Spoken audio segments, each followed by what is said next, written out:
Тэр өөрийгөө Мя Пён гэж танилцуулдаг. Тэр бол Шүүчэний хуучин найз Тэюгийн хамт амьдардаг хүн юм. Тэд дэлхийн сүрхээс өмнө сургуульд ирэх үед нэг удаа уулзаж байсан гэжээ. Шүүчэнийг үерийн усанд сүйд болоогүй сургууль дотор өөр нэг барилга авчирдаг. Диана тэнд байгаа багахан юм хэрэгслийг ашиглан Шүүчэнийг зохиулж ухаан алдсан хоёрын ахыг нь нэмчилж чаддаг.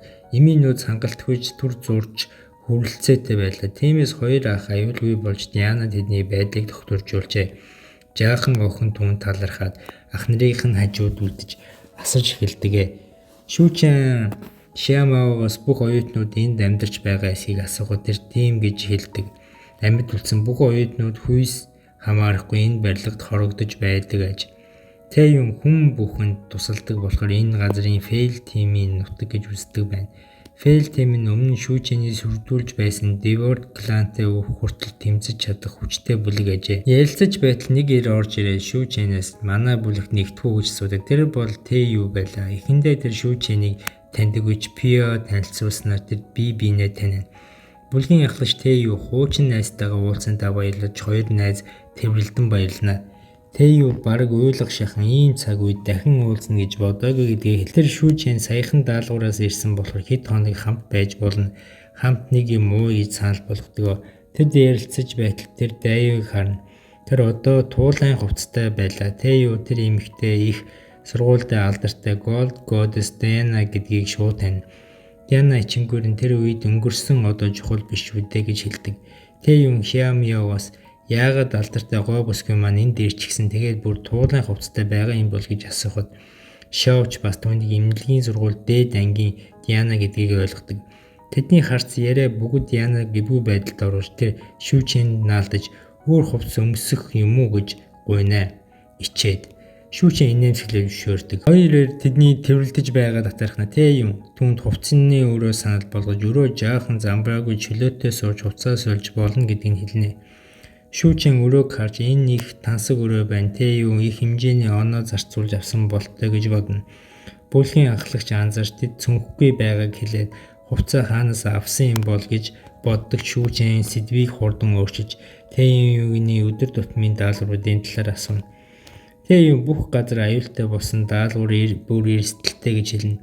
Тэр Шүүчэн болон Дианыг цэвэрхэн байгааг харж тэд дэлхийн сүрэл төдийлөн өртөөгүй юм байна гэж боддог. Тиймээс тэд Фейл тимд элсгийг санал болгодог. Диана эмчийн ур чадвартай болохоор гадаа хоол хүнс олж авах хэрэггүй шархагдсан хүмүүсийг эмчлэхэд тус болох боломжтой гэдгийг хэлдэг. Үүнээс өмнө Шүүчэн нэг зүйлийг анхааруулна. Юуны өмнө чи өөрийгөө хэтэрхий гайхуулж болохгүй.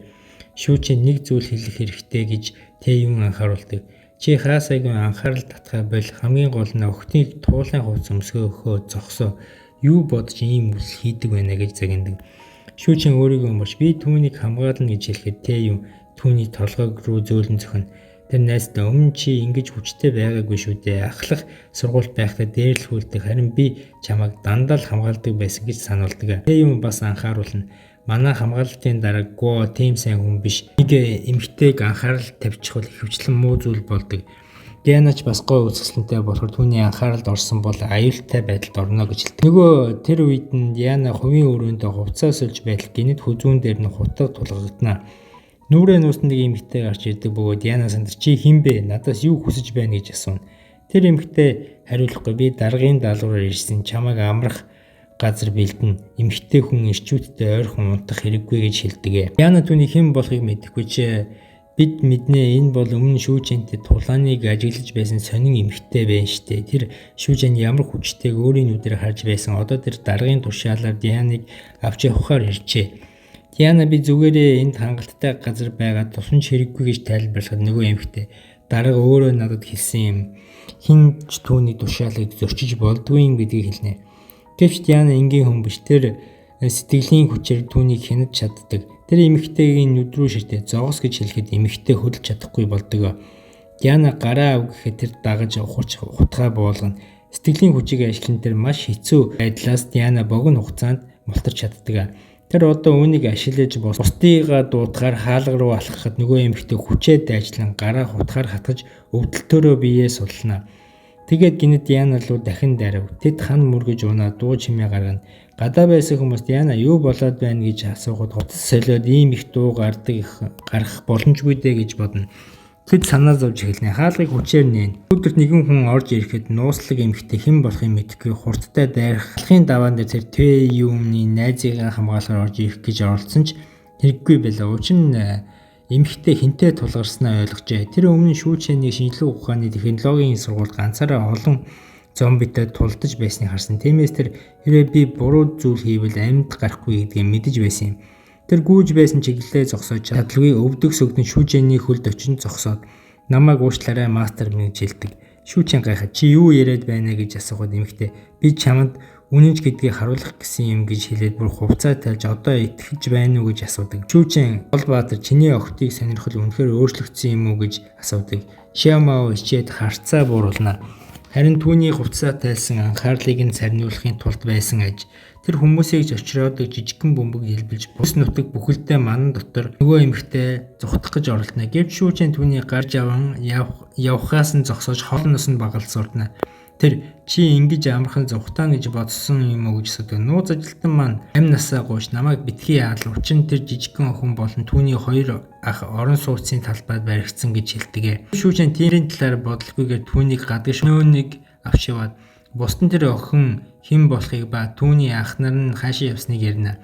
Тэр охины нэр нь Шиа бөгөөд түүний болон хоёр ахыг хамгаалалтын авахчид авч явцсан бололтой. Шиамяо асууна. Одоо бид юу хийх ёстой юм бэ? Хэрэв бид тэднийг аврахгүй бол том мэрэгч хулганууд тэдэнд муу зүйл хийх болов уу гэж санаа зовно. Энэ хулганууд гэсэн мэдээлэл шүүчэний сонирхлыг татна. Тэр яагаад эдгээр хулгануудыг чухал байсныг шалгахыг шийднэ. Тэю түн тайван байхыг хэрүүл маргаанд орохгүй байхыг сануулдаг. Тэгэхэд талбай дээр Шиан дундуураа ганцаараа зогсно.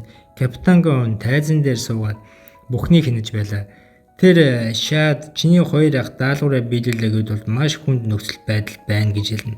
Гэхдээ Шаад тэмцэл орвол тэдэнд бас нэг боломж олгож болно гэж буулт хийнэ. Айж бантаад ах нарынхаа төлөө бүх хүчээрээ тултна гэж шийднэ. Тэгээд хашаа онгоож том мэрэгч хулган тал руу нь ойртож эхэлдэг. Шаа том хулганыг анзаарахаас өмнө л тэр хулган гар руу дайрч хүчтэй хазаж авлаа.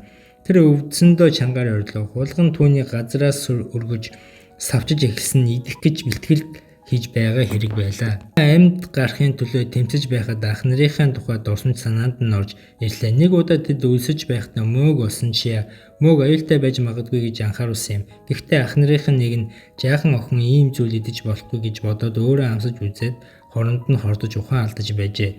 Тэр үед тэд арай гэж ахаа аварсан байдаг. Тэр явдлаас хойш хоёр ах нь гэр бүлээ аврахын тулд хот руу даалгавар биелүүлэхээр явсан. Хэрвээ тэд амжилттай босч ирвэл оноо авч дахин өсөхгүй байх байлаа. Тэд эгчийнхээ төлөө амь насаа эрсдэлд оруулсан юм. Одоо харин тэд Шиа зүгт биднийг битгий яваад чи амьд үлдэх ёстой гэж хашгирлаа. Гэвч капитанг уурлж хамгаалагчдад дуугүй болох гэж ууртаа тушаалаа. Олсыг нь өшөглөж хоёр ах нь унаж хүзүүндээ боогдно. Шиа ах нартай хашгирн тэднийг аврах гэж оролддог. Тэр том саваагаар хулганы нүд рүү нь хатгаж араатныг өвтгөн суллуулж чадна. Тэгээд тэр ах нар руугаа гүйж "Дисэрэ би та нарыг аварна" гэж үйлэн байж хэлнэ. Харамсалтай нь хулган дахин босч түүний араас давхиж ирээд том сарвуугаараа дээрээс нь дарж авна. Капитан Гуа түүнийг зовж буйг хараад сайхан баясаж суух бөгөөд Шиа уйлж ах нарынхаа төлөө гэж хашгирна. Түүнийг аврах ямар ч арга байгаагүй бөгөөд сүүлчийн хувьчээрээ хин нэг нь намайг авраач бурхан гэж байдаг бол гэж хашгирлаа. Тэгээд part 11 энэ хүрээд дуусчихээн. Тэгээд та бүхэндээ лайк, subscribe дараад тэгээд хүсэж байгаанууд нь хүсэж байна гэж бичээд алхамнууд нь ихээ үсгээ бичээд яваарэ. Тэгээд